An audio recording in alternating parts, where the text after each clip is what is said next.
Imagine this, a vast, silent wilderness. A canvas of white stretches endlessly under a bruised grey sky. Winter has swallowed the world whole.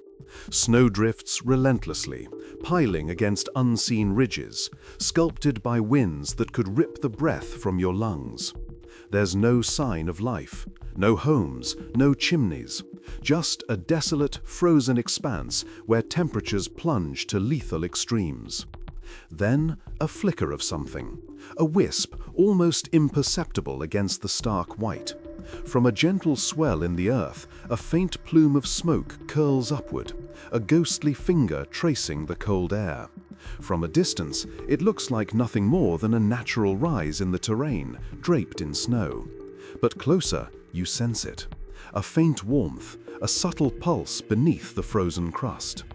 Beneath that innocent-looking mound, 20 feet below the surface of the raging blizzard, a different world exists. A fire burns, its warmth radiating outwards. Around it, children are sleeping soundly, cocooned in thick furs. An elder stirs a pot over the flames, the aroma of simmering stew filling the air. Outside, the world is a brutal 30 degrees below zero. Inside, it's comfortable enough to shed your heaviest layers. This isn't a miracle. This is ancient ingenuity. This is how entire civilizations defied winter's death grip for millennia. This is a profound partnership with the very ground beneath our feet. A story of how cultures, lacking anything we'd recognize as modern technology, engineered systems that harnessed the Earth's natural power, transforming frozen landscapes into sanctuaries of warmth and survival. They weren't just building shelters, they were crafting a deep, intuitive dialogue with nature itself. For thousands upon thousands of winters, long before thermostats and insulated walls, indigenous peoples across this continent faced an enemy that demanded absolute respect: the unforgiving cold. Winter wasn't just uncomfortable, it was a silent, relentless hunter. Exposure could claim a life in mere minutes. Frostbite was a constant threat, and survival wasn't a luxury, but a daily, desperate struggle. Think about it: no central heating, no synthetic insulation, no power grids humming with fossil fuels. How do you withstand months of sub-zero temperatures, howling blizzards, and relentless ice? For us, it's a flick of a switch, a turn of a dial. For them, it was an existential question, answered not with conquest, but with collaboration. They didn't fight winter, they found a way to become part of its rhythm, to coax warmth from its very core. What they possessed wasn't a secret technology, but something far more fundamental, something rooted in deep observation and inherited wisdom. They understood a truth that modern society often overlooks: the ground itself holds heat. It's an enormous, stable battery, a thermal mass that retains temperature far more efficiently than the volatile air above it. And so, they didn't build on the land, they built into it. Their homes were not just architecture, they were living geology. These weren't crude, hurried caves. These were sophisticated, engineered systems. We're talking about temperature-controlled environments with meticulously managed airflow, reinforced structural integrity, and fuel efficiency that, in some cases, rivals even modern passive solar designs. They didn't have blueprints drawn on paper, but they had generations of lived experience etched into their collective memory, passed down from elder to apprentice, from mother to daughter. This was not just building, this was embodying profound ecological understanding. The physics, once understood, are elegantly simple. Soil is a magnificent insulator. It doesn't change temperature quickly. While the surface might be frozen solid, a mere 3 feet underground, the Earth maintains a remarkably stable temperature, hovering consistently around 50 degrees Fahrenheit. Air, by stark contrast, is a terrible insulator. It loses heat instantly to the relentless churn of wind. A roaring fire in an open shelter might warm your face, but the freezing air around you will steal that heat the moment it leaves the flames, before it can settle and warm the space. But now, imagine taking that same fire and placing it within a room, a chamber entirely wrapped in earth. Suddenly, the soil itself becomes that battery we talked about. It absorbs the fire's warmth during the day, steadily. Then, slowly, methodically, it releases that stored energy through the night. This is the essence of what we call thermal mass. It's why cellars stay delightfully cool in the scorching summer and surprisingly warm in the dead of winter. It's a phenomenon that's been quietly working beneath our feet since the dawn of time. Indigenous builders knew this truth not from scientific textbooks or complex mathematical equations, but from profound, acute observation. They felt the serene stillness of a space excavated from the earth. They noticed the unique way air moved within those subterranean chambers. They observed how a relatively small fire could generate sufficient heat for a surprisingly large room, if the walls were thick enough, if they were made of earth. Their knowledge was experiential, hammered out over countless cold seasons, refined through trial and error, a living science born from necessity. They watched, they listened, they learned. The way the frost clung to the highest peaks, but receded first from a sheltered hollow. The way the ground, even after days of sun, remained cool to the touch. And, conversely, the way it held heat long after the sun had set. These weren't just random observations. They were pieces of a vast natural puzzle, slowly assembled into a blueprint for survival. This fundamental understanding of thermal mass was the bedrock upon which all their varied, ingenious winter dwellings were constructed. It was the key that unlocked warmth in a frozen world. On the vast wind-swept grasslands where the horizon swallowed the sky, a resilient people known to us as the Northern River Tribes perfected a dwelling type that was as much a part of the landscape as the rolling hills themselves. The Earth Lodge. These were not primitive huts. They were sophisticated, multi-generational homes, sometimes housing dozens of people. And the entire construction process was typically directed by the women of the tribe, who were the keepers of this vital architectural knowledge. The process began with a sacred act, marking a colossal circle on the prairie sod, often 60 feet or more in diameter. This wasn't just an outline, it was defining a sacred space, a future sanctuary. Then a shallow pit was excavated, forming the base of the structure. Next came the bones. 4 massive cottonwood posts, each a foot thick, forked at the top like ancient trees, were planted precisely at the center. These weren't just supports. They were believed to represent the very pillars holding up the sky, anchoring the home to both Earth and cosmos. Around the perimeter of this grand circle, smaller posts were driven firmly into the ground. These formed the outer skeleton. Across this framework, an intricate lattice of willow branches and prairie grasses was expertly woven and layered, slowly forming a robust, dome-like structure. This was the shell. But the true genius lay in the next critical layer, a foot-thick blanket of painstakingly packed earth and sod. This heavy, natural insulation was painstakingly heaped onto the roof until the lodge seamlessly blended into the landscape, appearing from a distance like nothing more than a natural grassy hill. Over time, grass grew over these mounds, bison grazed upon them, and they truly vanished, becoming one with the environment. Inside, the design addressed 2 critically opposing needs simultaneously, keeping precious heat in and efficiently letting dangerous smoke out. The hearth, the lifeblood of the home, was strategically placed at the very center, directly below a circular opening at the roof's apex. Smoke, naturally rising with the fire's heat, ascended gracefully toward this opening. But here's where the true engineering brilliance came into play. How did fresh air reach the fire to fuel it without icy gusts of wind sweeping across the floor and chilling the inhabitants? The answer was the ingeniously designed entry tunnel. A low-slung passage, typically 6 to 12 feet long, was carefully positioned to open to the south or east, sheltering it from the prevailing winter winds. Cold, fresh air, being denser, crept slowly along this tunnel.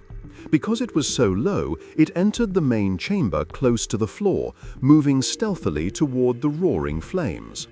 The fire consumed this air, drawing in oxygen, heating it, and then sending it upward as smoke. The entire system was perfectly self-regulating. The hotter the fire, the stronger the draft. There were no fans, no bellows, no moving parts. It was pure, elegant convection, doing precisely what it does best, circulating warmth and removing waste with passive efficiency. This was engineering in its purest, most collaborative form.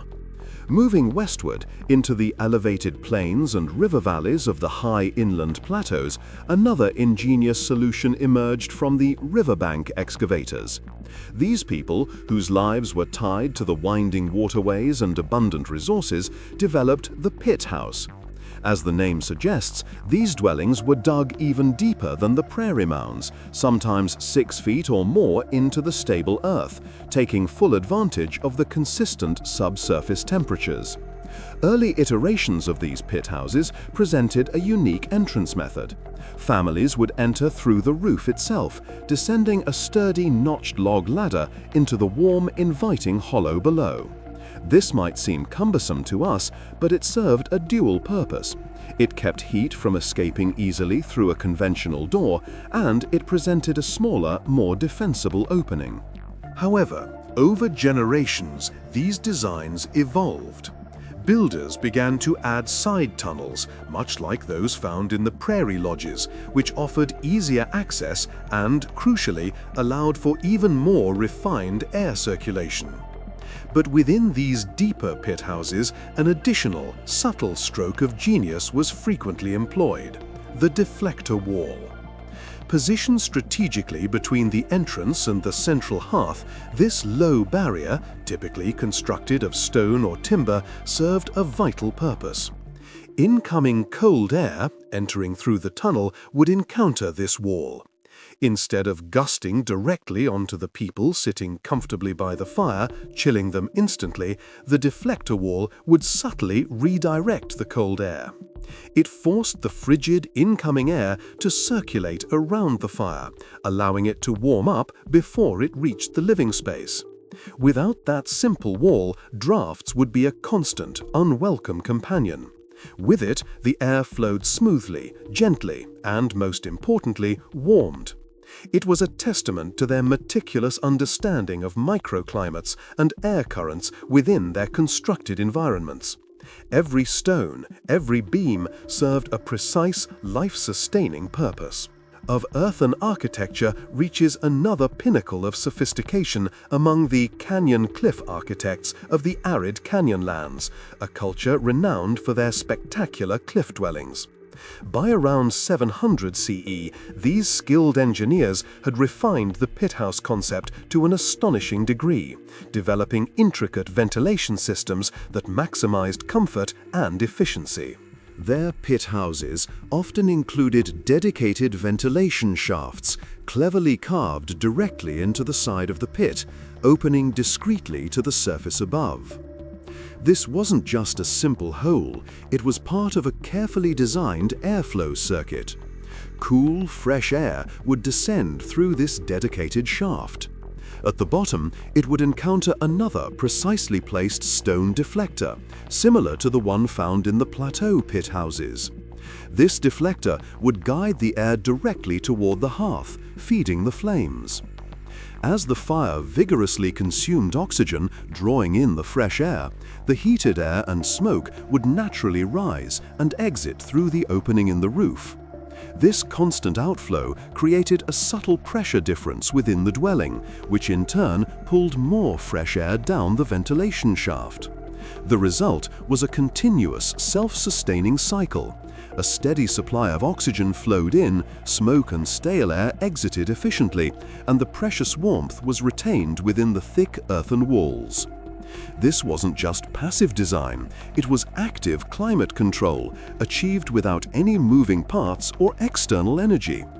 They understood the delicate dance between pressure, temperature, and airflow with an intuitive precision that many modern builders still struggle to replicate. Furthermore, these communities often integrated their dwellings directly into natural features, carving into the sides of colossal cliffs, utilizing overhangs for shelter, and building multi-story structures that were both homes and fortresses. Their architecture was a seamless extension of the landscape, a profound expression of collaboration, not dominance, with the rugged, beautiful world around them. Every tunnel, every shaft, every hand-carved stone was a whisper of their enduring genius. It's crucial to understand that these remarkable homes were far more than just practical structures for survival.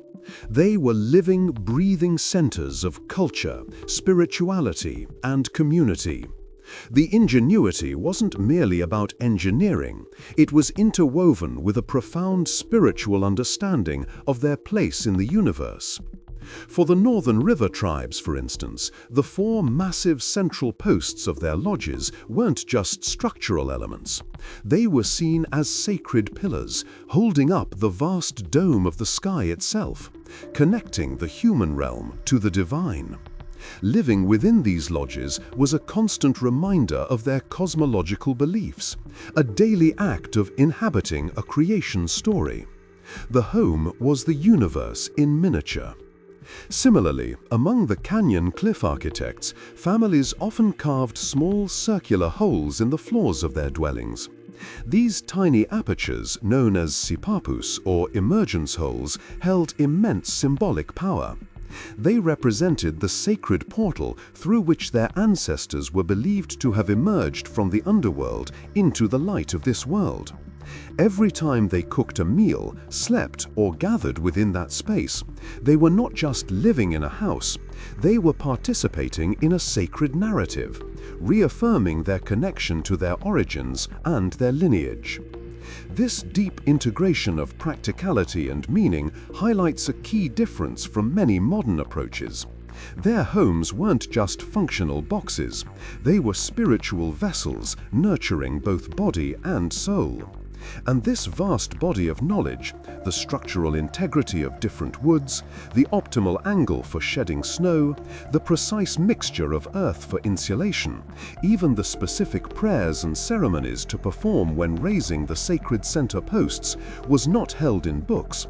It was a living tradition passed down through generations.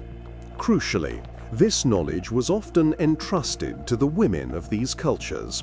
Grandmothers taught granddaughters, mothers taught daughters. They were the master builders, the architects, the engineers, the keepers of this vital, life-sustaining wisdom. They knew which type of wood would resist rot best, which angle of the roof would shed snow most effectively, and which rituals would bless the new dwelling. This wasn't just construction, it was an act of cultural continuity, a profound legacy entrusted from one generation to the next, ensuring the survival and spiritual well-being of the entire community. The remarkable truth is that this brilliant solution, harnessing the Earth's warmth for survival, was not unique to one region or one culture. It's a testament to universal human ingenuity.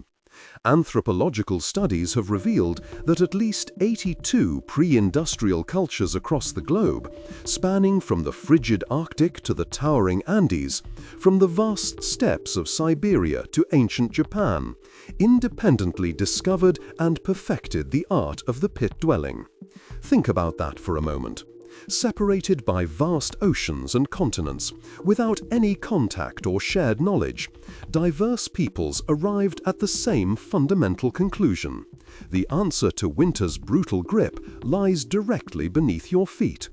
The logic is universal, transcending language, geography, and specific cultural practices. The earth, in its silent, patient grandeur, is older than any storm. It is steadier than any flame we can conjure, and it asks nothing in return for its warmth but respect, understanding, and a willingness to collaborate.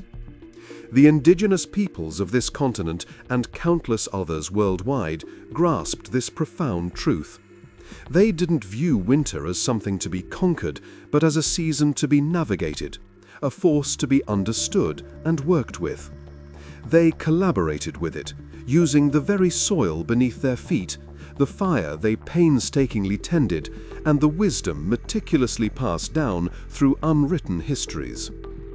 In an age where we constantly seek to dominate and reshape nature to our will, their approach offers a poignant lesson. It wasn't about imposing their will on the environment, but about finding harmony within it. Their homes weren't just structures, they were dialogues with the landscape, conversations expressed in earth, wood, and stone. They stand as enduring monuments to a deep ecological intelligence, a wisdom that prioritized balance and sustainability long before those terms ever entered our lexicon. Finally, as the grip of winter began to loosen its hold, as the sun climbed higher and the first whispers of spring returned to the land, families would emerge from their subterranean sanctuaries. Climbing the notched ladders, stepping out into the blinding daylight, they would blink against the sun, drawing deep breaths of the crisp, warming air. The earth had kept them safe. The earth had kept them alive once again.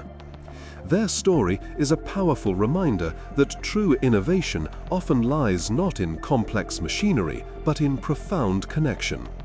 It's about listening to the land, observing its rhythms, and collaborating with its inherent forces.